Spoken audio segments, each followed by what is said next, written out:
Oimore nyako Ramogi Jwang kamora mora maintiere erokamano ahinya kuom yiero TV mar Ramogi neno weche manyien mag Oimore mwaikoni kawuono maintie ngeso tarik en 6 dwe mar 12 higa mar 2025 waikoni mathoth mago matimore e sirikal mamalo kaachiel kod mago matimore e counties magwa mopogore opogore e pacho kae. Weche duto inyalo bedo kod geno ni biro bedo ka ineno gi achiel kachiel mane weche manyien mag Oimore otieno makawuono. To otieno makawuono nyako Ramogi Jwang e chenro mar mine wacho bende bedo kae kod miyo mar mondo mi olernwa ne sigande ni anyuola no ruake nade ahinya to tok duogo e pacho kae kowuok e od twecha e pinjego maoko kamano make tok kane oseyude kod yedhe mamero ji yedhe mane opand e bag mare ka ok ong'eyo. Nyako Ramogi Jwang ndiknwa kokale namba mar ote machuok 33600. Facebook inyalo yudo achiel kachiel Ramogi TV X @Ramogi TV. Kan meni nyalo tudri koda e Facebook page mara ibiro yuda Joyce Oduor, mbui mara mar X ibiro yuda @JoyceOduor_. Machiegni kendo wakuongwa yuda thuond weche ma wamiyo pek. Ok wadwa koko kaluo. Waneno ni jok moko ng'anyo koni, jok moko ng'anyo kocha, jok moko ng'anyo kocha ni manyo kingpin makaluo. To kingpin makaluo manade to ka Jaramogi ka pod ji nitie. Oganda Luo imedo kwa mondo ti kanyakla kendo ne ni giwuoyo gi duol achiel mar jiwo dongruok margi.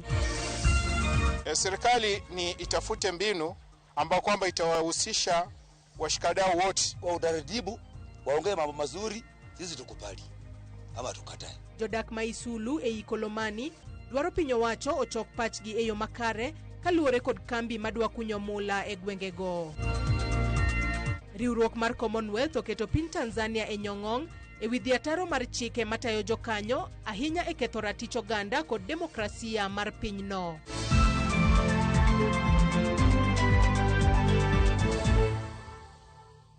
Nyako Ramogi Jwang bed kodwa nyake giko mar weche manyien mag Oimore kantiere kae kod jaloko marwa Wilson Ochuka. Machiegni nyinga Joyce Oduor. Anyuola, wede, osiepe kod jotelo mopogore ne ochopo Bondo e Siaya e nyasi mar kowo e kare mar yweyo mogik mosenindo Beryl Achieng Odinga. Beryl opar kaka miyo majang'uono, jambola, jahera kendo mane otegno e tijene moriwo pacho ka kod pinje maoko. Millicent Adhiambo gi lipodno. And the reapproach. Elabs kunyiri manyamira e Bondo, Siaya County.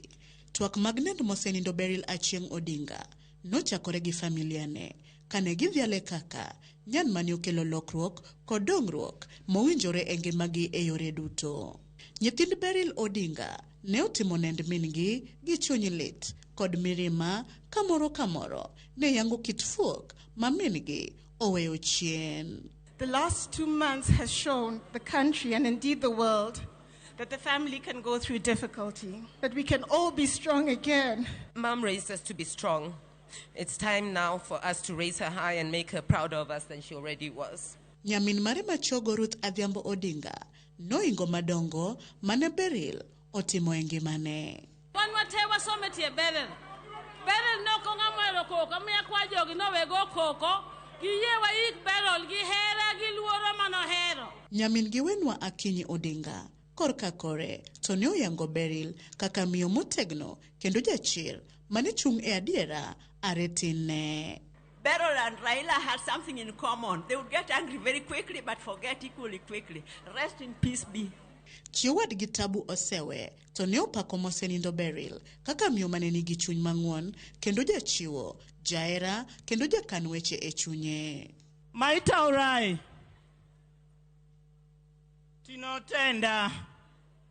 Tinotenda Shamwari. Minod Prime Minister machon mosenindo Raila Amolo Odinga, Mama Aida Odinga, bende ne otimo nend Beryl kod chuny lit kaluwore gi masira makoro ogore ne girude e thuolo mar dweche ariyo. She loved all these children and generous. When she finally moved to Zimbabwe, every time Beryl came home, we knew there were a lot of goodies for the children in that home. So don't worry about the two of them now. Wherever they are laughing. In fact, Baba is saying, why did you make me wait here so long? You should have followed me faster. I know Baba wants to show her people like some of the heroes from the past. Dr. Oburu Oginga, maino wadgi Beryl Maduong, ne oparo ngima Beryl kane odongo, to kod lemo mane omako e familia margi. This lady we are burying here, I babysitted her. I carried her on my laps when she was born. She was a very buoyant baby, and I always used to know when she wanted to cry. She was a very, very great lady. She brought up so many members of our family. Jotelo mawuok e piny owacho mamalo kod mag counties mane oyuore nyasi mar ik Beryl ne opake kaka nyan mane ohero tije kendo mane odimbore. We used to hear about her suffering when our party leader was still alive. And we thought that maybe she will go ahead of Raila. But God's plan is different. She went after Raila Amolo Odinga. So we just want to say, pole to the family. Wagogni untie. Wagone baba Raila Amolo Odinga. Nipo kata kopo ni in migogo. Tok nitiere kaminya yudo maber. Babu nyiso wayo. Omiyo jothurwa. Ambe yor Beryl ni. Ema luwa Rusinga direct. She carried power with immense humility. And today we celebrate her. Nyasi marik Beryl ne otele gi kanisa jokopere e sama oganda makwar ne oyuoro kowuok kuonde gi kuonde mar kuyo gi familia no kaluwore ni en mana dweche 2 nyaka ne familia joka Odinga wito wuodgi maratipo mosenindo Raila Amolo Odinga.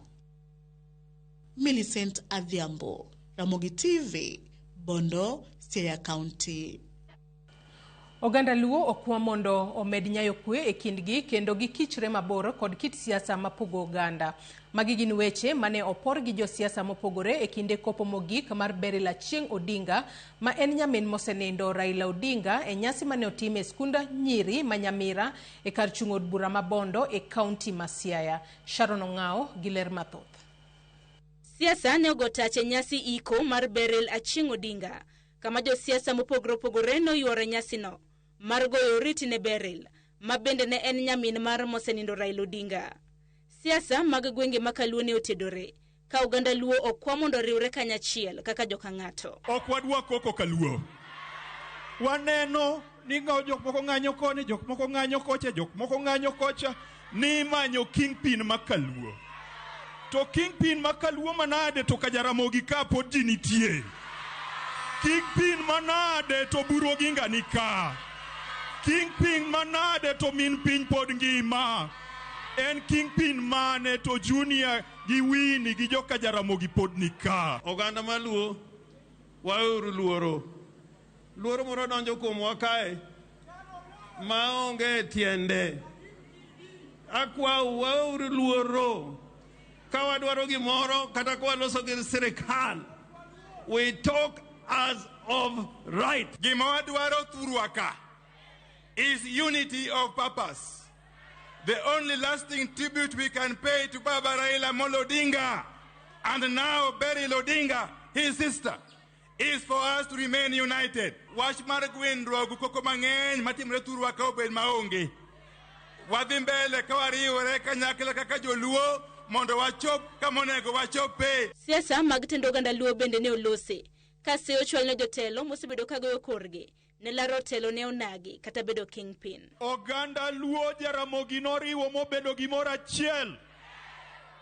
Cultural leadership mar Luo ni e lwet ker mar Luo miluongo n'Odungi Randa.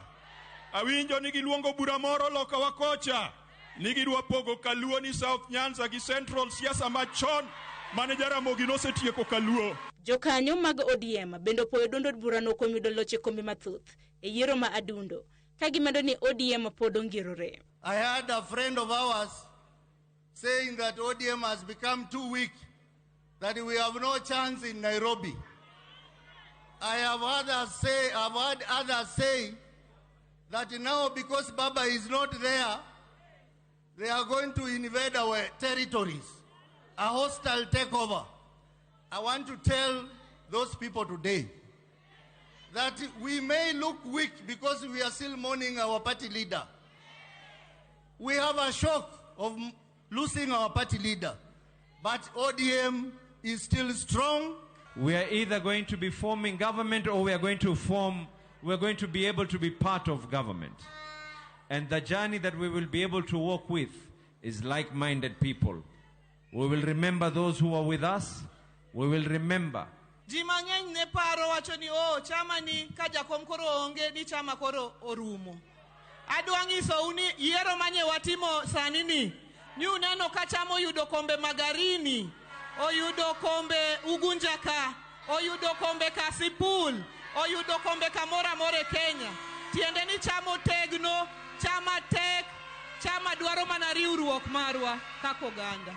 Jatend od bura mar Wiper Kalonzo Musyoka mabende noyuoro e nyasino to kwayo chudo ne oganda mane wito ngimagi kinde ng'anyo mar sundo piny owacho. Wale watoto waliuawa in 2023, over 73 of them. Wengine tuliwazika hapa Siaya, wengine upande wa Machakos na kwingineko. Hata kabla ya agency in 2024, ni lazima watoto hawa walipwe ridhaa. And you know, Mheshimiwa Wandai, my cabinet friend, you know that I'm waiting to see justice done. Beryl manonyuole higa mar 1953 ne owito ngimane dwe mokalo kenja higni 72 kendo ik mare ne otim kang'o ka Jaramogi. Sharon Ong'ao, Ramogi TV. Jokanyo mag duond bura mar ODM e gwenge mag Rachuonyo moting'o kar chung' od bura ma Karachuonyo, Kasipul kod Kabondo Kasipul e kaunti ma Homa Bay okichore chien gi romo moro magalamoro ma uluongi e kar romo ma Law Rachuonyo. Jokanyogo wacho ni romo makamano ma ochan gi moko kuom jodongo ma wuok e oganda Rachuonyo kod josiasa moko ok en mar riwo wi oganda Rachuonyo kod Homa Bay mangima, to en mar kelo pogruok nyaka e duol mar jodong Luo. Gikoni giseyudo maling'ling' ni bende joma ochano romono ni kod paro mar sidho ker machielo mar Luo ma opogore gi ker Luo mano Odunge Randa. Ker wan ga achiel kende meno Odunge Randa mano sidho yanga Homa Bay stadium mar Raila Amolo Odinga Homa Bay. Koro ka un gi rieko moro mar tin mudwaro pogo go joluo ok ti e gweng'wa ka. Wan gima wang'eyo jakom nowewa broad based mano be ma jakomwa mar party miluongo ni Gladys Nyasunawanga. Mano we gima ja party leader marwa Oburu Oginga wacho ni nowewa ka wan broad based gi 10 point agenda ni mane mabetie nyaka 2027 toke kuno ibiro wuo kodwa. Luo magitiyo gi maro Nyango Rabala mano en doluo mar pogo Luo. Kikwa yeuru gik madwanu opogwa godo ni ng'ato wuok kamoro nono kwani turgi kuno do ne onge kamano nyalo tibe gik. Wan kaka jomatindo ker mar joluo noseyier, onge ker michaki sidho kendo. Wan kaka jomatindo wawacho ni lweny moro wuok mar pogo chama wa mar ODM. ODM nitie kendo ngirore kendo wan sani wan e teko mar ODM. Ini ng'ama nigi paro mar biro pogo ODM beda kuma ne intie ok wadwari. Jodak e kaunti ma Migori ywak ne thoth jotelo mane oyiera sani oweyo timo weche dongruok kendo koro londo mana pinya ka gitimo kampen ma OIU, gino ma koro thiro dongruok kendo nyayo siasa mar koko. George Juma gi ler mathoth.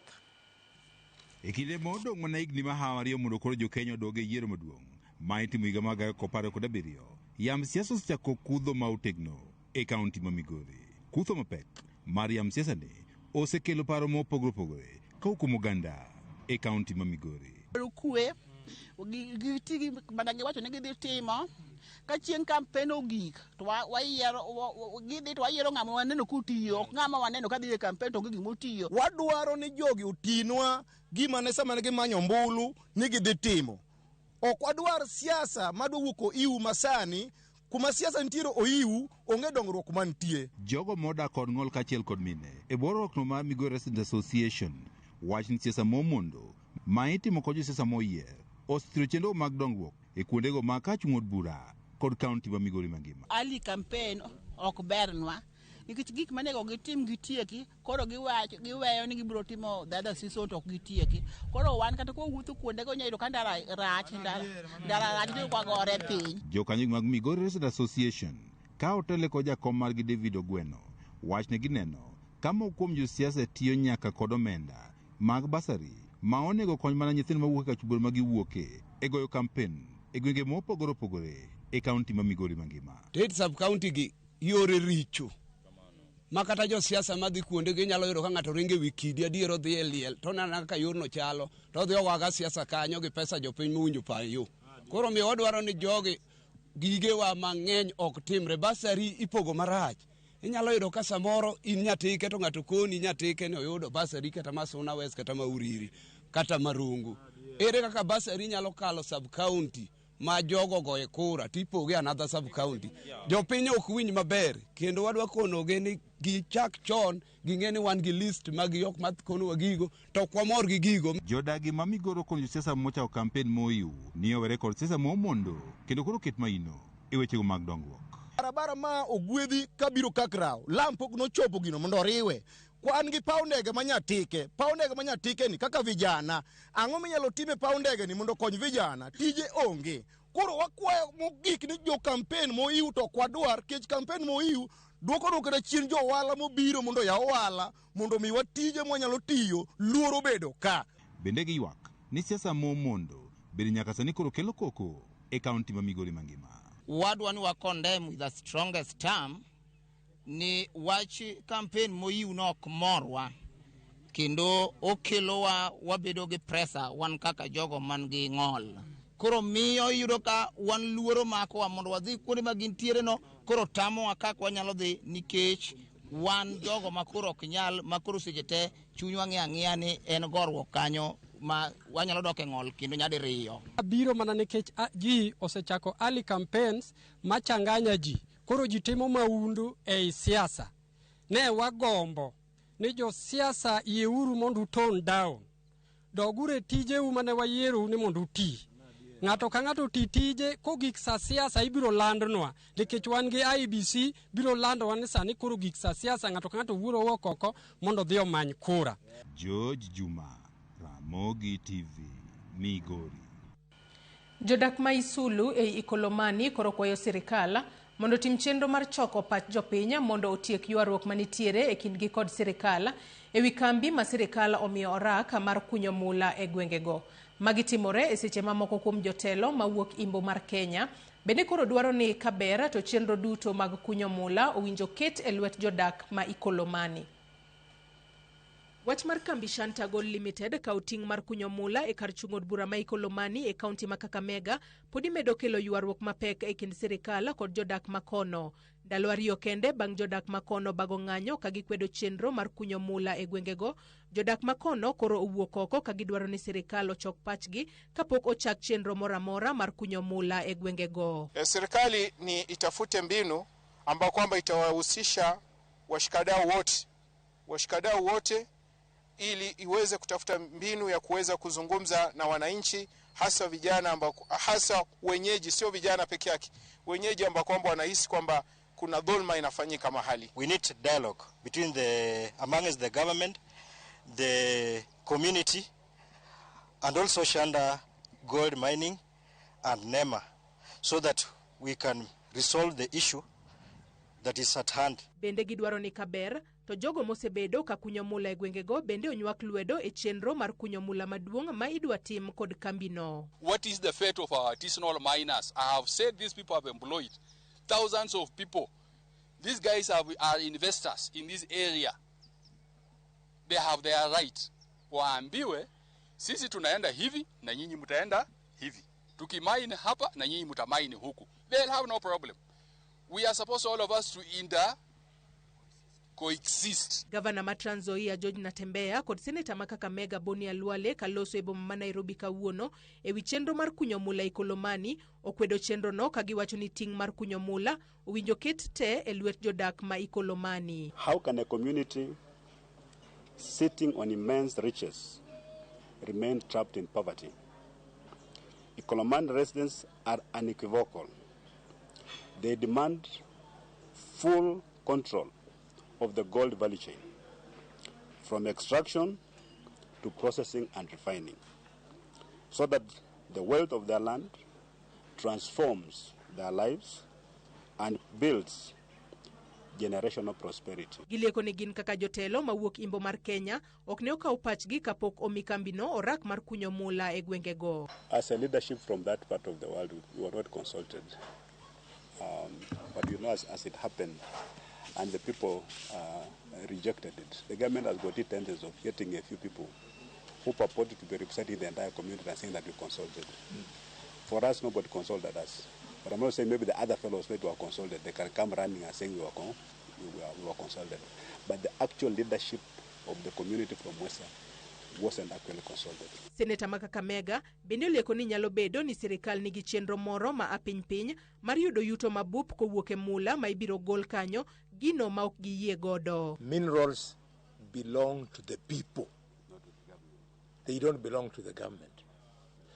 That we, the leaders of Western, have not been consulted speaks volumes to not only the attitude of the government, but the intention. The intention is to walk away with this gold the way it is being done in Rwanda, in DRC. Jotelogo koro dwaro ni sirikal owe thuolo ji 150 mane omaki e kinde mane joikolomani obago ng'anyo, ogol apiko mane omaki, sirikal okaw ting' mar ji 4 mane owito ngimagi e kinde ng'anyo, kaachiel kod loso mwandu duto mane okethore e kinde ng'anyo, moriwo skund sekondari ma Musali. Jalup jatend piny Kithure Kindiki koro jiwo achiel mar oganda kokadho chenro mar dhialo kit oganda ma dhoudi mopogore opogore. Ma e achiel kuom yore mag tieko lwenje mag dhoudi pachoka. Kindiki loso e gwenge ma Marsabit kama osingo bende ni sirikal Kenya Kwanza tiyo matek mar tieko midhiero mar kuo jamni mokwako gwengego. Nyakidi nigi ler. Okinyi kawuono, jalup jatend piny Kithure Kindiki ochope gwenge ma Marsabit e odiochieng' mogik ma nyasi mar 14 mar Marsabit Lake Turkana Festival. Ne en miel kod nyiso kido mag oganda mag dhoudi ma Marsabit kod Turkana. Koloso, Kindiki ochiwo siem ne josiasa matiyo gi lwenje mag dhoudi e pogo oganda kowacho ni achiel kuom yore ma piny Kenya nyalo sudo godo nyime e yor dongruok en bedo gi achiel mar oganda ma ok orang dhot ma ng'ato wuokie. Let us use culture to build our country's unity, stability and cohesion. Kwa sababu hakuna mtu aliandika barua akasema Mungu ampatie ile lugha ama ile kabila ambaye amezaliwa. Hiyo ni mambo ya Mungu. Lugha zetu na mila zetu zizikuwe ni chanzo cha tofauti. Thorwa Cheromono ne en bedo ni tim mar kuo jamni podogo yotache gwenge ma Marsabit ka Kindiki osingoni sirikal Kenya Kwanza biro manyo kenge makare mag chiko wach makamano. Hii mambo ya wizi wa mifugo lazima tuikomeshe. We have to stop this problem once and for all. Hatuwezi kuwa katika nchi ya kisasa ambao wananchi wanapokonywa mifugo yao na magaidi. Najua tulifanya kazi kubwa sana kule Kerio Valley, na huko Kerio Valley mambo ya ujambazi imekwisha. Tukafanya kazi kule Lamu, mahali Al-Shabaab ilikuwa inasumbua wananchi. Lamu sasa imetulia. Sasa ile shida kidogo kidogo imebaki ya uwizi wa ng'ombe na ukora. Mimi nataka niwahakikishie rais ametoa amri sisi zote na sana sana Wizara ya Usalama tuhakikishe kwamba hiyo shida tumeimaliza, wananchi waishi kwa usalama, kwa utulivu. Kindiki omedo kata obedo ni gisegoyo okang' e weche mag arita e kaunti no. Dwaro pod nitie mar keto maino e tieko timbe njore kod kuo jamni chutho. Paro ma osingo jaod bura Malai Samis, Joseph Lekuton. Tulifanya kazi na gavana wenu na wabunge wenu, tukaongeza kambi za special forces, na kumbuka huyu Lekuton alinikaza, tukaweka askari kule Kambinye, na kuna kambi nyingi tuliweka katika sub-county zote katika hii Marsabit. Vile vile tukaongeza National Police Reservice, na vile vile tukaleta mpaka wanajeshi. Na ile shida ilikuwa hapa ya kiusalama, tukaidhibiti. Tungependa number 1 uingilie kati ya sisi na majirani wetu na tuhakikishe hiyo mbuzi imerudi yote ambayo imeenda, Excellency, because you stood for security. Wakati ulikuwa Minister Internal Security uliwekea askari hapa, yote imetulia. Pande hii ndio iko na shida na askari wako wako hapa. Excellency, tunakuomba hiyo amri tolewe, hiyo mbuzi yetu irudi, tusikuwe na shida na jirani wetu. Chenro mamoko majalup jatend piny Kithure Kindiki osingo machwalo mondo konye dongruok ma Marsabit gin kaka mag stima kod loso apeini. Efinye Kidi, Ramogi TV. Riwruok mar Commonwealth oketo piny Tanzania e nyong'ong' e wi gima owacho ni Tanzania osedhi ataro mar chike matayo pinje ma jokanyo ahinya e ketho ratich oganda kod demokrasia mar pinyno. Wechegi notwakie e romo mar 71 mar pinje ma jokanyo e Commonwealth manyobagi nyoro e yor mbui ka jatend piny machon mar Malawi Dr. Lazarus Chakwera ore pinyno mondo otatwak mar dongruok mar duoko chunya jopiny e weche mag demokrasia. Simfros Okinda nigi ler. Liet medo saso piny libamba ma Tanzania ahinya kowuok e pinje maoko kaluwore kod weche mosebedo kadhi nyime pinyno motelo ne yiero, kinde yiero kod tok yiero manobagi dwe mar 10 higani. E romo mar 71 mar pinje ma jokanyo e riwruok mar Commonwealth manyobagi nyoro e yor mbui, telo mar Commonwealth ogolo siem ne piny Tanzania e wi rocho chenro mag demokrasia, chike matayo piny, ratich oganda e kind mamoko. E yiero no mano puodho Samia Suluhu Hassan kaka jatend pinyno kod loch mar 98 mag ombulu. Ten Commonwealth koro oro jatend piny machon mar Malawi mano Laktar Lazarus Chakwera e pinyno mondo ta kweth mabiro tayo twak mageto duoko chuny jopiny e weche mag demokrasia. Kamano bende Commonwealth koro chiwo chike ne piny Tanzania midwaro ni mondo lu kaka jakanyo mar riwruogno kamoting'o chiwo thuolo makende ne kwethno mondo tim tije maonge ageng'a moro amora. Ketho chike duto makumo ratich oganda kamoting'o yiene jopiny chokore, chiwo thuolo mar twak ne jokedne ratich oganda kod thuolo ne ute fwambo. Romo kod jokanyo mar yiere kaka yiero mabiro ibiro tim. Romo machielo mar jokanyo mag Commonwealth ibiro bagi London e piny Ingereza dwe mar 3 higa manyien, kama lipot moyiedhi ibiro chiwo wi kaka chenro mar duoko kwe dhiyo nyime e piny Tanzania. Weche gibiro mana ndalo machuok kende tok piny mar Amerika wacho ni ginono winjruok margi kod piny Tanzania kaluwore kod wach mar apisas mag arita tiyo kod teko mathoth kuom jong'anyo. Simfros Okinda, Ramogi TV.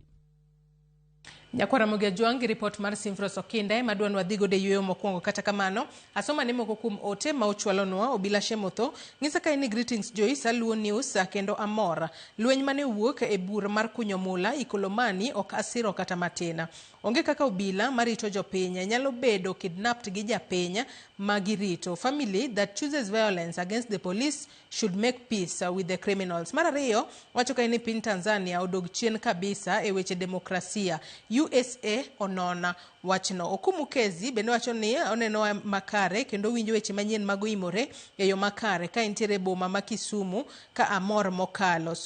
Simon Ongwe mano wuod Gema Ndagaria wuod Letesia neno Ramogi TV e yo makare wacho ni joluo obed gi riwruok achiel kendo gilos gi duola achiel. Nyakwara Ramogi Ajwang' metudri kodwa wakaw mana yueyo madundo gi sani ka waduogo to bobedo ka waduogo kod wendo e chenro mar mine wacho otieno makawuono. Wendo na Faith Omolo nitiere studio marwa e county ma Kisumu. Mi wakaw mana yueyo madundo gi sani ka waduogo to waduogo kod twak kik idhi mabor.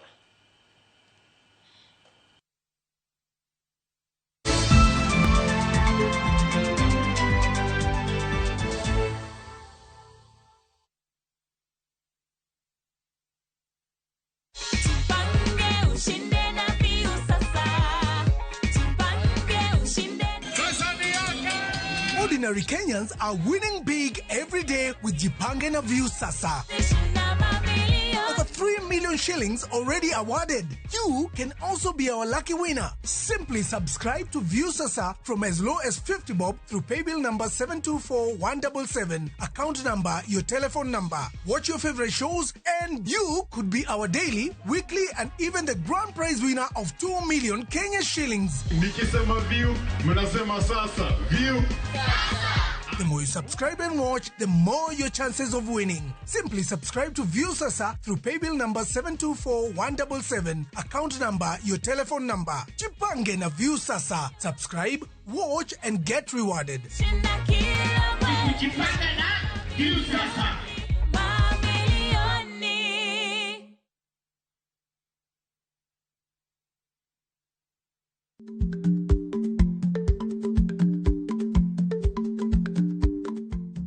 Icha gweno to ichao gwang'. Matiende ni, kapok ing'ado bura ewi wach moro amora, kuong inon ng'ama rach.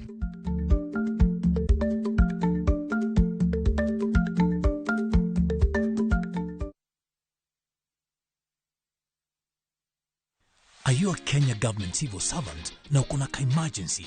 Usijibox kwa noma. Borrowing on MyMobi has never been easier. Simply register, apply, approve, and get your cash in minutes. Dial *531# and get up to 20,000 shillings to sort your emergency and pay from your next payslip. No paperwork, no drama. Ni wewe tu na simu yako. With MyMobi, now you're in control.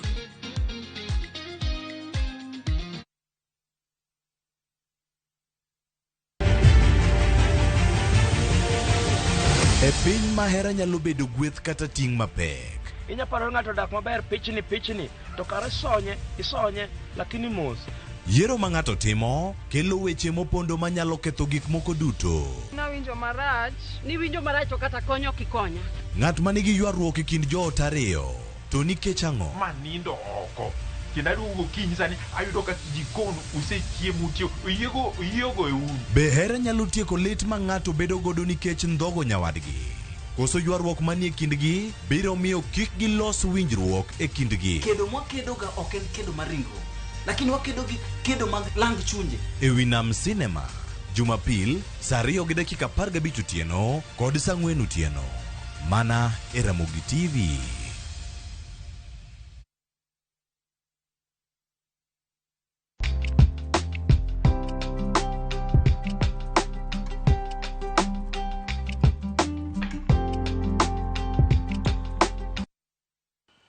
Machiegni kendo nyakwara Ramogi Ajwanga. Motelo higani ne wagoyo mbaka kod miyo mane otony e lak tho tok kuma ni inege e piny Malaysia. Mae tok ne yuda kilo 2 mar yath mamero ji mar methane e osike tok wuok e piny Nigeria. Mano ne higa mar 2016. Tok lwenya mar higni to gikone e higa mar 2024 ne owe thuolo kendo oduogo pachoka. Kawuono waluwo sigande ahinya e ngima mare pachoka tok twechno kod chako manyien. Wan kod Faith Omolo e studio wa Makisumu ka watuok kode e chenro mar Mine Wacho. Oimore Faith Omolo ka entiere studio marwe county Makisumu otieno makawuono. Ageno ni riyo maber, tang'eni mae tielo mar 2 ma watuak kodi kotudore kod sigandi. Faith, kinyalo mana ng'iso mokwongo, kinyalo mana moso nyakwara Ramogi Ajwanga kapok wadonje tuak achiel kachiel. Faith. Erokamano Joyce. Adwa moso nyikwara Ramogi Ajwang', amoso uno kweuru.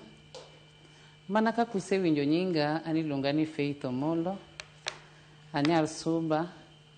Ruoth Nyasaye olosona dak achigem sinaga. Erouru kamano. Machiegni enye tuak otieno makawuono Faith. Kinyalo mana dhi mbele mosainya kiana ng'adi. Erokamano ahinya. Amor godiochieng' ma kawuono ma Jehova Nyasaye olosona ni mondo mi abi e studio. Kawuono an gi higa achiel e Kenya. Nabiro Kenya kaendi higa manokalo tarik 12 Disemba. Ne en tarik 6 dwe mar 12 manabiro e Kenya ka. Koro kane ogwela kendo kawuono ni mondo mi abed wendo e studio mar Ramogi, paro na hika man giga achiel e Kenya ka. Matiene kawuono a celebrate higa mar achiel kuom bedo e piny Kenya chakra e jela.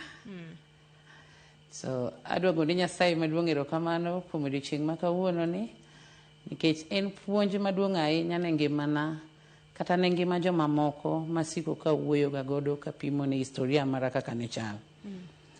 Abede jela higni mang'eny, nomaka higa mar 2016 e piny mar Malaysia kana wuok e piny Kenya ka nadhi tiyo oko.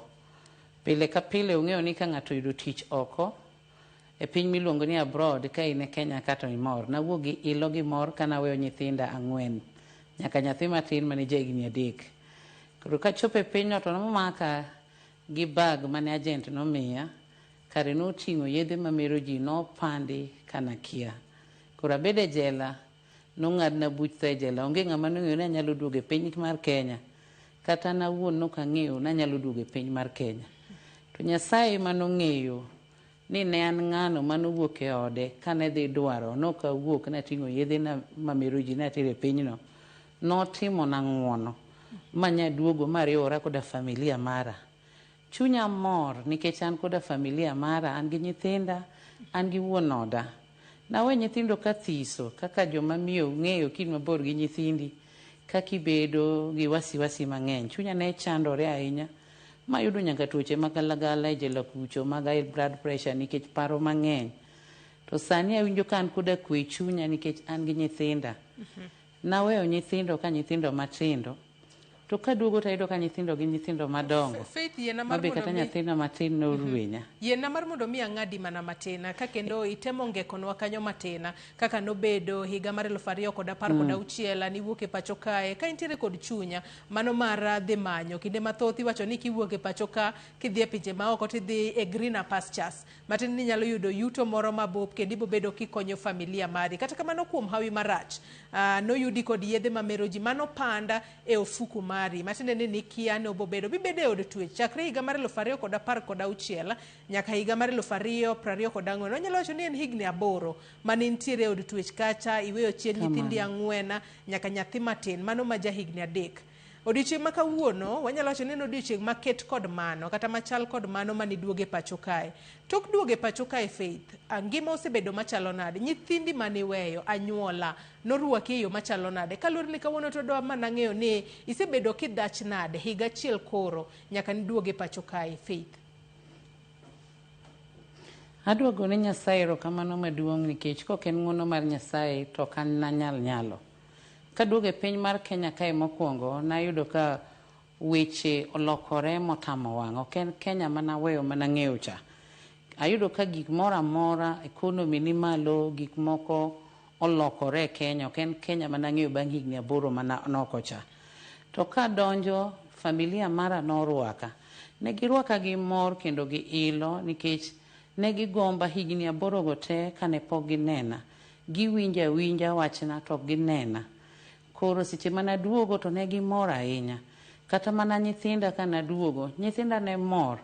An kaka miyo naparo ni samoro adhi rwenyo nyithindo. No karwenyogi, nyithindo gi pod ne para. Makata nyathina matino kana chopo, kano ywak kohaga, noluonga ni mami. Koro ane machal ka gima nabagni nikech paro mang'eny to gibedo mabor kuom nyithindo. Masani nyathina manawe matino, nyathi maduong'.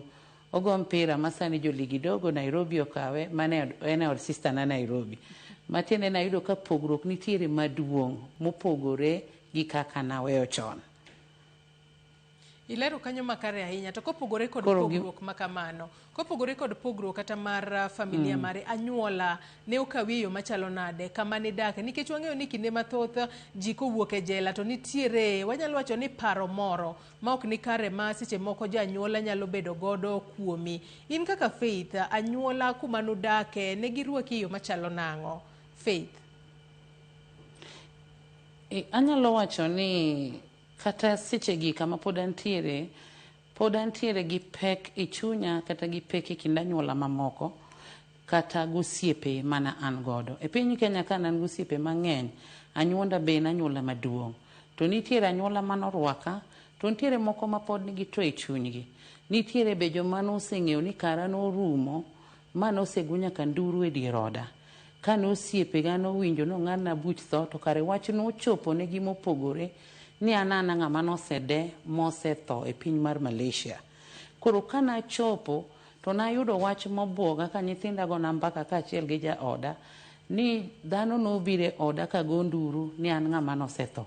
Koro osiepe bende mane an godo ne romo gi nyithinda to ne nyiso nyithinda ni wuon gi wuondogi ni pod angima to kare an ng'ama nosetho. Koro ka chopo tayudo mbekni mopogore tawacho ni oyo gi e chunya an nalamo Nyasaye gi e jela ni mondo miyo miya thuolo aduogi ir nyithinda. Ma Nyasaye osetimo na ng'wono maduogo ir nyithinda. Koro nyok adwa weche mang'eny. Awera go osiepe mane an godo achako wuoth manyien gi familia mara. To ne kata nyuola ma pod nyalo bedo gi paro moro mokare. Nitie joma nyalo paro ni Faith ni samoro ne en miyono mane timo gino manong'eyo. To nitiere jomoko bende mong'e ni faith ni ne en faith manoti godo. Ok kata nanyuola kende. Ma gima notimore ne osiepe, jo kanisa, ji mopogore. Dhano nyalo kawi e yo mopogore. Tanto gima ng'eyo ni Nyasaye manong'eyo nok ang'eyo gima timo. En Nyasaye manogona lweny mondo mi aduoge piny Kenya abed karanyisi mondo awuo gi ji. Anyis dhano gima timore. Koro mane korka kora koda ganyuola kod osiepe. Nitiere moko rwaka ahinya, to nitiere morwaka to an gima ni e chunya ni an gi familia mara. Kendo awinjo kamor nikech gima duong' ne en mondo mi adonji ir familia mara. Amor makata samoro onge gima cham gi nyithindo, tamodho pi gi nyithinda, tamodho ka chunya mor kendo an koda kwe. Moingo wach mar anyuola kata oingo wach mar osiepe. Nikech Nyasaye masani aketo mbele dier oda koda familia mara. Faith wacho ni nitiere pek moro manyalo bedo ni anyuola kata osiepe moko seche moko neno kuomi. En pek ma gineno kuomi ni seche moko giparo ni adiera in jal manotimo maundu makamano kose pek makamano wuok kanye. Gino momiyo higa achiel koro nyaka ni duoga e pacho kae. Moko kuomgi ok dwa kata bedo kodi machiegni. Faith. Erokamano, mane pek ma an godo, to en pek ma an godo nikech ji ne wacho weche mopogore. Okine ka piny Kenya kaendi, komaki ma idhi e jela, okawi in mamano kata in ng'atno matimbe ne richo. Koro kaka an bende, mae paro mana an godo chon, kane pogna dhi e jela. Kata an Faith ni chon, ng'ano mane oa e jela, nanyalo kao jagono marach matimbe ne richo. To nikech nok ang'eyo ni kare jela kacha be ting'o jogo eko miwacho ni innocent. Kana yudora e jela, ikana dhi apuonjora e jela ni kare jela ok ting'a mana joma richo kende. Jela ting'o nyaka jogo eko ma innocent. Koro miyo winjo dhano pogore. Nitiere joma nyalo kawa ni samoro Faith ni ne en ng'ano manong'eyo gima timo. To nitiere ng'atno bende manyalo kawa ni Faith ni en mamano marach. To anto gi e chunya kod Nyasaye manie polo ong'eyo no kang'eyo gima natimo na wuok e dier oda kaka ng'ama miyo iwuok ni dhi manyo ne nyithindi to kuom hawi marach irado gi masira. Adier mar Nyasaye an weche mek anyuola kata mek osiepe ok aketra sani. Kaneno ng'ama orwaka gi chunye mane ng'ama bedo godo close to, taneno ka nitiere ng'at moro madwa paro koda paro marach, awene mana kore nikech ang'eyo ni pach dhano opogore. Ok en gima timore kuom Faith man kende, en gima timore e piny ngima. Ji nyalo paro kodi paro mopogore.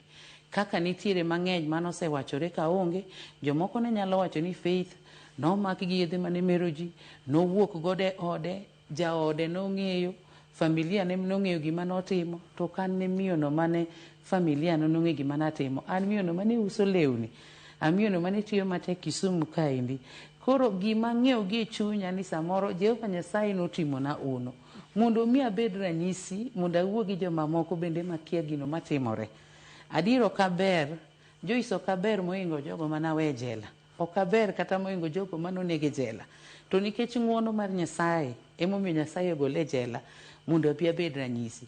Koro bedo ni anyuola kata manosiepe kata wede nyalo wacho wach moro mopogore koda kata nyalo bedo mabor koda, an kaka Faith aneno ni mano ok en wach mochuna ahinya nikech gima duong' moloyo wuon nyithinda manaweyo gi nyithinda 4 aduogo to orwake oda kendo anyalo bedo koda nyithinda. Mano wach mamora saidi kinde duto kendo chunya ng'ich ahinya, onge gi wasiwasi moro amora. Mak mana naduogo Kenya to ayudo ka Kenya piny tek. Nyithinda ngima gi olokore, mok gin nyithindo manang'eyo.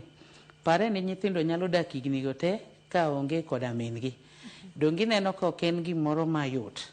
Koro kanye mano opogore na kamano. Ilero kanyo makare ahinya Faith. Wang'eyo ni wanyalo wacho ni nitiere moko kuom osiepe, moko kuom anyuola mane okwedi kaluwore ni bede jela kuom higni 8 tiduogo pacho kae. Penjo machielo ma ng'ato nyalo bedo ni pejore ni nyithindo to nobedo e yo machalo nade. Kata kamano we asoma ne moko kuom ote mano ka Nyakwara Mugia Jwang chwalonwa kae mano kokalo yore waduto te mag tudruok. Odiga Brighton wacho ni yawa wach Faith no lit na manade ne piny ka inyalo hang ni wach to ka igeno kuom Nyasaye to ibiro loyo. meda geno kuom ruotha. Velma Atieno bende wacho no yo makare ka entiere Nairobi. Huruma Makonela wuod min ohero bende wacho no yo makare, wacho ka ni oneno makare kata kamano ok ngiso anono ka entiere kanye. Millicent Ombogo wacho na winji maber ka antiere Kawosh. Mago moko kuom ote manyakwara Mugia Jwang chwalonwa kokalo e yore waduto te mago maga tudruok ka otieno makawuono. Ote machielo wacho ka na winji maber ka an Kadema, an Beryl, awinji gi nyithinda kaka Faiza, Triza, Churchill koda Jeriana. Med chwalo ote magi nyakwara Mugia Jwang kalore ni ote makamago wasomo gi achiel kachiel. Benano ote mathoth kanyo ka koro wacho kanyo ni Nyasaye notimo ng'uono ne Faith Omolo kendo miyo duogo e pacho kae kendo koro daka gi nyithinde. To mana penjo ma penji kacha Faith akweda makamano ang'eni kopogore koda mano mane ojuki nyithindo mani weyo chiena bende nitiere akweda masiche moko ne gikale, to ere kaka ne itemo loso kodgi mar mondo mi gin bende ing'isgi ni gima kamae nok en herona mar mondo mi otimre, nok en herona mondo adhi e jela kuom thuolo mar higni 8. Magi mana gik mane otimore kuom hawi marach. Nyithindo bende nitiere kaka nokwedgi, to ere kaka niloso kodgi mondo gin bende gimed rwaki e yo makare. Faith. Erokamano ahinya Joyce. Nyithinda ne nigi akweda malich ahinya, kendo kana duogo to wach mar nyithinda ne mane lit na ahinya kaka ng'ama miyo moingo kata mana wachna. Nikech seche manawe nyithindo kane gin nyithindo matindo, to nyithindo naweyo kanong'eyo ni mamagi dhi tiyo e piny mar Malaysia. No gin nyithindo manong'eyo ni mamagi ne ng'at manoting'o yedhe mane dhi mak godo e piny mar Malaysia kirwake jela. Koro nyithindo nobedo ga kwede kind jirani, nyithindo nodhi obedo ga kwede kind osiepe mane wan godo, nyithindo nodhi obedo ga kweda nyaka e kind nyithindo wetegi. Nyathi nyalo dhi to tugo to nyathi wadgi nyise ni mamau omak ni e jela, wawinjo ni mamau idhi negi. Osiepe bende mana an godo ne nyalo wuok kama gintiere mane gima ne lit na kabisa kana duogo, kendo giwuok ginyiso nyaka nyithinda ni mamau to notimore nade. Mamau ng'ama ne tiyo mana matek e piny mar Kisumu ka, ang'o manodonjo kuom mamau modhi oting'ore koda yedhe mamero ji ni tere piny ma oko ni koro imake godo ni kete jela. Moko bende ne nyiso nyithinda kaka an ng'ama nosede manosega tho ma wuon gi pando gi apanda. Koro weche nodhi obedo mang'eny. Modiochieng' mane osiepe nowuok modhi ogonduru e dier oda kane nyithinda nitiere. Nyathina mar ariyo kiondko koda buok nomake. Nyathi mani kaka nowuok ma nyathi nolal. Nyathi obedo e street ma Kisumu ka nolokore nyaka street boy Kisumu ka. Nikech wach manobwogo nyathi kendo kanoneno ni baba gi wuondo gi to min gi notho chon. Koro bang'e kana duogo e kachako wuoyo koda nyithinda mos. Kata mana sani pod awuoyo kod nyithinda. Kendo nago chonga piny kalemo kakwayo Nyasaye ni mondo miya gimiluongo ni wisdom. Kendo miya knowledge mondo mi weche mawacho gi nyithinda mondo donj ne nyithinda. Ka duogo to nyithindo nopenja ni mama kare ngima. Kare baba ne wacho nwa gadier ni ngima. Ji osebedo ka nyisowa ni tho ni onge. Jomoko bende osebedo ka kwedowa konenowa to nyisowa ni mama en gi ni e jela. Jomoko bende nyiso nyithinda kaka an miyono mane timbe gi riche momiyo an e jela. Koro weche ng'eny Joyce. Tel mana ni gima na mor maduong' moingo ni an aduogo an koda nyithinda, an gi familia mara, mano mor malich miwuoro e chunya kendo pile ka pile kasiko ka chiewo tagone Nyasaye erokamano. Odhiambo kama koromo tagone mana Nyasaye erokamano kuom duoke oda kendo kuom puodo wi jachien. To mago weche manyalo wachore nikech ng'ato wacho e wi kia mare. To kikia gimoro tinyalo wacho e gimikia. Mae momiyo an kaka Faith manyaro Omolo kanya wuok e jela piny mar Malaysia mabiro e piny mar Kenya ka, to nawacho ni ok adwa naling gi wachni. Ma gima timore piny mar Kenya ka. To ji osebedo ka ling godo koro Kenya waonge gimoro ma iluongo ni knowledge e wachni endi. Dhano manyo tije e pinje ma oko, to king'eyo ni sami manyo tich e piny ma oko, lwedo midhi lware en lwedo machalo nade. Mana kaka Faith ne manyo tich moyudo tich e piny ma oko, to lwedo mana lware ne en lwedo marach manomiyo adonjo e chandruok maduong'. Koro mae momiyo nya wuok gi wachni oko mondo mi awuo gi oganda wa, joma winjo duonda, mondo mi ging'e kaka piny chal. Jo Kenya mang'eny mantiere oko kucho to ne giyudre mane shida mane Faith ne negoni. Nitiere nyaka jo moseneg oko kucho e jemni mopogore opogore. To an Nyasaye nyotimona ng'uono maduogo ir familia mara. Pare ni kong'adni bura mar tho mowach ni in idhi deyi ok ibi wuok e pinyni kendo. To Ruoth Nyasaye duogo yawoni mana yo kama yo onge, kendo joma nyong'ado ni bura mar thogi ema chak nyisi ni in innocent, idok e pinyu. Dong ineno kama ng'uono maduong' miwuoro. Koro an awacho mana ni weche to osebedo mang'eny kata mana kuom nyithinda, kata mana kuom an awuon. To mor gi ilo man godo maduong' nyaweyo wach mar mako wach. Ok adwa mako wach ne ng'ata ng'ata.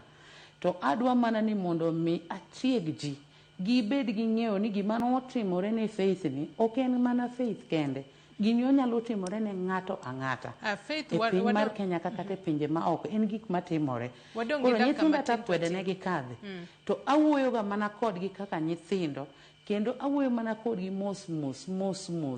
Giwinjo weche mawacho negi kata manya nyisi noringo mobedo street boy. Nyo duogo mane seche manya duogo. Mano ong'e ni mama koro duogo adier mo omiye simo ma wuoyo kode. Manyise ni anani migration aduogo. Mae ka nyathina nyo duogo. Makata mana sani pod en nyathi ma wuoyogo mana mos.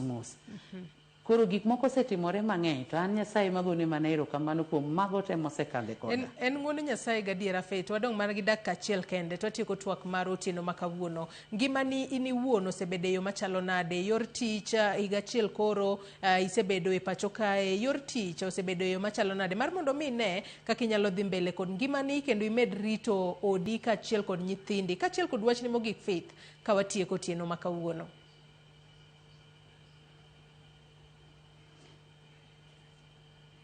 Adwa wacho ni kaka nyaduoge piny mar Kenya nyayudo ka weche ok yot ahinya. Mana kaka akwongo wacho nyayudo ka gimoro amora olokore, piny bende oridore, ok en Kenya mana weyo bang' higni 8. Ayudo ka ekonomi ni malo, to an jo ohala mane loko ohala e piny mar Kenya ka. Kata mana sani adok e ohala to pok ayudo yot mar chako handano malong'o nikech eka nyaduogo. Koro pod anana kidam e ohala. Pok achung' motegno ohala. Nikech mane tich manyatiyo. Pok ayudo income malong'o madachago ohala ni mondo mi achung' motegno.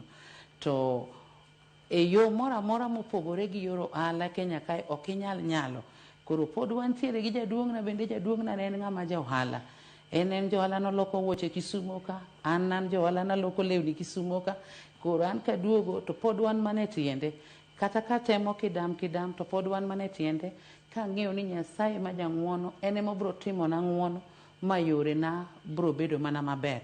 To ok yot ahinya Joyce, ok yot. En tich matek ahinya nikech gimoro amora nadhi awito mondo mi yal kata mana bura, mi lo bura kaka na lo bura maduogo e piny Kenya ni. Mago mana pesa lilo mana tiyo godo mondo mi ka wakili mar piny chande tichulo gi pesa moa e piny mar Kenya ka ok en gima yot. Koro pod wan nyaka gi gope mang'eny jae. To an gima duong' mamora ahinya Joyce ni Nyasaye en jang'uono moduoke oda. Weche te ang'e ni kaketo ne Nyasaye to bro mana losona. An chunyo mor na an gi familia mara mane gima duong' moloyo. Erokamano. Thuolo marwa otieno ma kawuono morumo. Erokamano ahinya Faith Omolo kuom kawo thuolo mari mar chopo e studio marwa e kaunti ma Kisumu mar mondo mi imed pimonwa sigandi, imed jiwo jopiny kendo imed nyiso ji ni ka giwuok e pacho kae to gibed kod ng'eyo ahinya to ewi tije ma gidhi timo e pinje ma oko. Erokamano ahinya Faith Omolo kuom kawo thuolo mari mar bedo kodwa, kendo mana kaka iwacho adiera Nyasaye en jang'uono kendo madomed teloni in kaachiel kod familia mari higa achiel koro nyaka niduoge pacho kae mar mondo ngimani obeda e yo makare. Nyakwara Mugia Jong wakawo yo madundo gi sani ka waduogo taduogo kod weche mag tuke. Kik idhi mabor.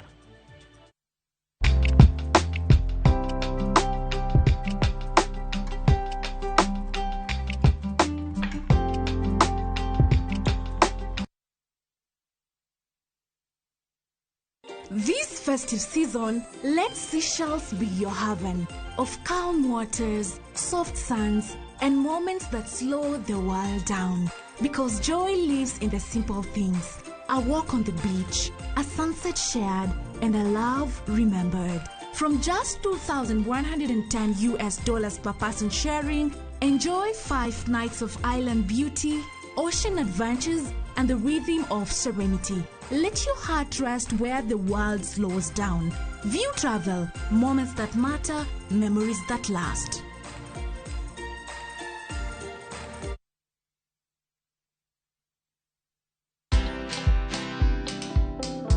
Hire the right people at home and pay them their dues. Don't pay minimum wage, pay living wage. There's a big difference. This idea of going home up country to get someone who doesn't even know how to flush a bathroom, a toilet, it is wrong. If your goal is to do that so you can pay them peanuts, for sure you will have more risks than you imagine. So that's the other thing. So hire someone at home or the people you need around you to build that ecosystem so that you do the signature things that only you can do. Watch this story and more. Download the Citizen Digital app or visit www.citizendigital.com and find the Citizen Originals portal. Kenya's #1 app, Citizen Digital.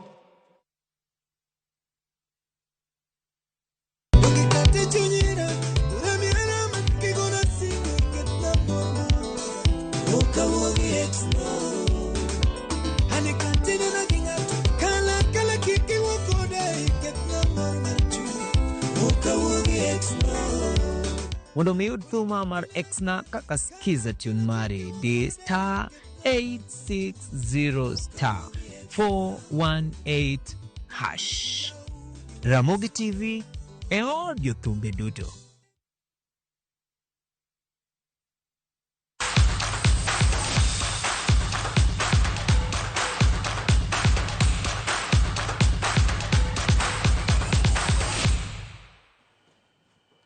Tim mar golf mawuok Burundi e joloch mag East Africa Golf Tour bang' yudo point 118 e final. Kwethno manoting'o jotugo 4 ne oloyo Kericho Club e final magikawo osimbono. Jotugo mag timno nowacho ni gibiro gi paro achiel kende mar kawo loch kendo giseikore makare. Timno nomi mich mar siling $1,000,000 ka koro bengi mar KCB biro sirogi dhi e tuke mar rang'iny mamalo e piny Dubai. Timbe buora mawuok e pinje mag Afrika ma ugwe gi madiere noyuoro e tukego manogo Karena Golf Club.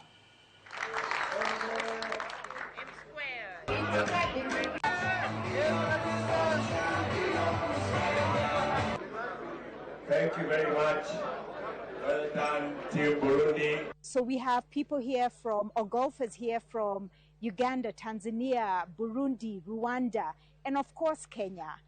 Over the course of the year, we've also done a few new things. We have had 4 events for Cadiz, Veclab, Migaa, Nyeri, and Nakuru. We have done our bit to make sure that we support the environment. There has been tree planting or tree growing done consistently. I think we've deliberately invested $3 billion to support rugby, chess, volleyball, motorsports, athletics, and golf over the last 20 years. And for me, since I took over as CEO, I said those events must be regional. They must be regional. KCB operates in 7 markets. We must be present in those 7 markets. And that's why you've seen Rally visible in Rwanda, visible in Kelvin Kariankei Kakenya kod Joanna Chepkurui emanobedo joloch eng'wech mara Chep Saita across country manotimore kawuono e county Manandi. Kakenya notieko gi dakika 25 nyerere 20 moloyo osimbo mar chuo mar kilomita 8. E thuolo mar ariyo ne en jang'wech Emmanuel Kipchirchir. Korka jok mamine Chepchirchir emanoloyo gi dakika 21 nyiriri 34 motelo ne Masi Kirwa kod Fancy Chepkorir manotieko e thuolo mar ariyo gi mar adek kaluwore kamano. Jong'wech maromo 41 mawuok e pinje maoko bende noyuoro e tukego.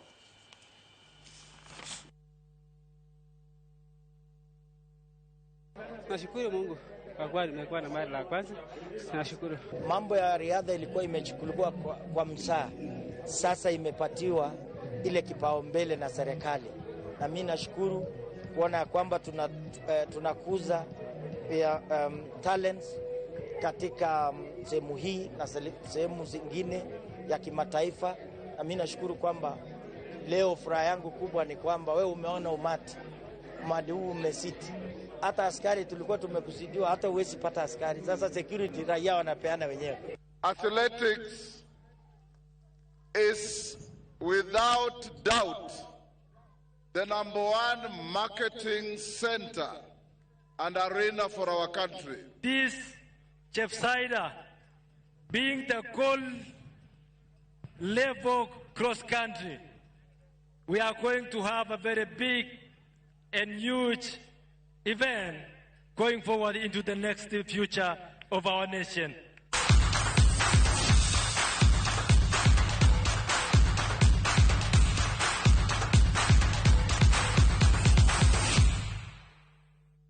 Anyakora mugejwangero kama na inya kumbedo kodwa nyaka gisani mochope giko mar weche manyiena mago imorelo jogo duto ma oneno ni chendo ni obiro ni yo makare mano moriwo kanyo jachung weche mara marotieno makawuono Jailieta director marwa mano Stafford jomak picha antiere kae kod Ben kachel kod jomak duola jogo manitiere graphics Rosie jomanitiere TX wagonero kama na inya komneno ni nyakora mugejwanga oneno weche mago imore e yo makare ibed kod otieno maber nyaka kendo Rom juma manyiena oriti masani nyinga Joyce Oduor nantiere kae kod jaloko marwa Wilson Ochuka.